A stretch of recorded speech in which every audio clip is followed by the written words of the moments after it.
The Secret Door, written by Jenny Phillips, Book 1.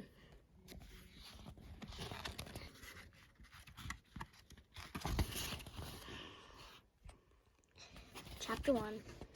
Timothy stirred and sat up in bed, rubbing his eye. A soft coo-woo, followed by 3 louder coos, floated through the air. What is that sound, and where is it coming from? He thought. It was his first morning waking up in his new home at Badger Hills Farm. Coo, coo, coo, coo, coo, came the soft call again, this time followed by a thud of running feet as Timothy's cousin Zoe came dashing down the hallway. Zoe and her grandmother Nana Bell had come to live with Timothy and his father John.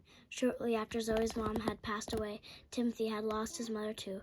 But long ago, when he was a baby, the children had grown to be more like siblings to each other than cousins. Zoe burst into the room, exciting, written all over her face. Zoe's big ideas and bright personality had surprised Timothy at the first. Now he loved her spirited ways, with her curly hair flying. Zoe dashed to Timothy's large window. "It's a mourning dove," she cried. "Come see, it has a nest in the pine tree right outside your window. Living at Badger Hills Farm is going to be amazing." She stopped suddenly and whirled around to Timothy. "Oh no!" Zoe's eyes were wide. "I hope you were already getting up when I burst in. I was so excited about the dove." Timothy chuckled. "It's all right, Zoe. I was already waking up, but I do need to get dressed and say my prayers." Zoe gave her cousin a quick hug and skipped out the door. Timothy crossed to the window, thanking God for the nest and all of his other beautiful creations as he slipped a sweater over his t-shirt. The smell of Nana Bell's delicious blueberry muffins tickled his nose. He bounded down the stairs toward the kitchen with Zoe right on his heels. "Good morning. You two slept in a little today," Nana Bell said cheerfully as she flipped bacon that was sizzling and popping in her frying pan. "You must have been tired from your big move yesterday." Timothy looked at some empty moving boxes scattering on the kitchen counter. "What a whirlwind of a week," he thought, reflecting on his father's marriage to Miss Lily 2 days before, and the big move the day after their wedding. Having come from a small city apartment, which was only a 10-minute walk from Badger Hills Farm, they hadn't had to move too many things. Most of their belongings had been put away yesterday before John and Lily left for their 9-day honeymoon. As the cousins enjoyed Nana Bell's delicious breakfast, Zoe gazed out the window. "Wow, that's a lot of fog rolling in. Look, Timothy." "This is a lot of fog," Timothy frowned. "I was hoping we could explore Badger Hills Farm today. Now that is actually ours. I want to make a map of the grounds, but all that fog will make it hard. We might have to wait until tomorrow." "A map is a great idea. We have 180 acres to explore," Zoe exclaimed excitedly. "Well, 177 to be exact," said Timothy, a smile. "Remember that Mr. Bastian owns 3 acres. And can you believe you own the rest, Timothy?" "Well, technically my dad owns it until I'm 25, but no, I still can't believe it." Timothy picked up a piece of bacon and continued to gaze out the window. "I wonder how long it will take until the fog clears. It's covering almost everything outside."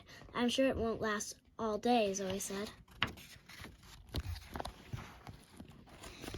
She pulled out a notebook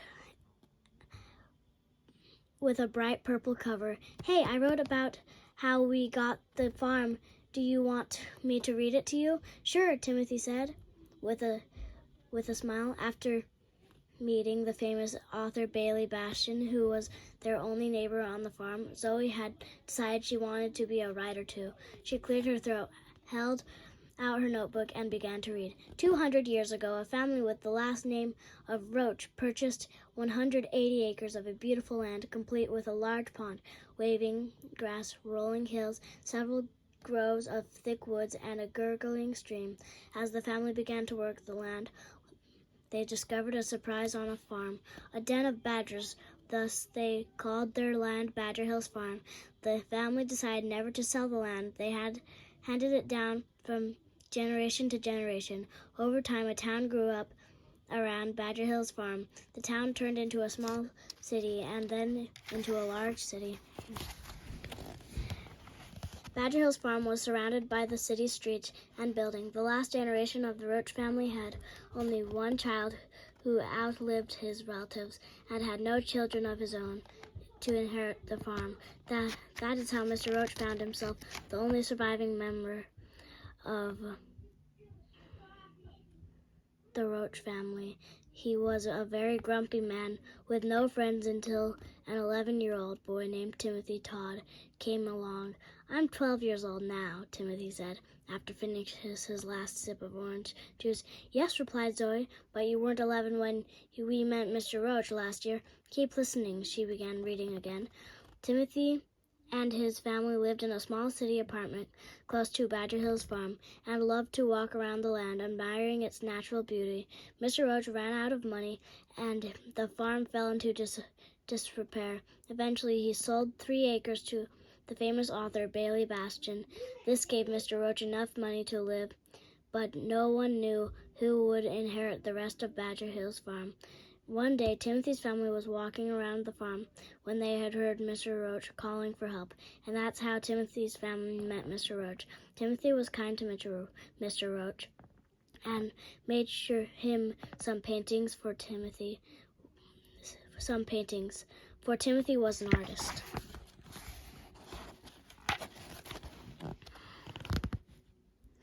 Sadly, Mr. Roach soon passed away. To everyone's great surprise, Mr. Roach left the farm to Timothy to be in the care of Timothy's father until Timothy turned 25. I know this story well because I am Timothy Todd's cousin, and I just moved right with him to Badger Hills Farm, where I am sure great adventures await. "What a great story," Nanabelle declared. "And now we're here, and you're right. Who knows what adventure awaits us at Badger Hills Farm?" Timothy gazed drifted again to the window. A blanket of white shrouded a few pine boughs and poked their long arms from the dense fog. Nanabelle's words echoed in Timothy's mind. Who knows what adventures await us in Badger Hills Farm? Chapter 2. This will be read next time. Have a great day. Thanks for watching. Please leave a like and subscribe, and don't forget to check out my other videos on Cozy Story Den with Leah. Thanks.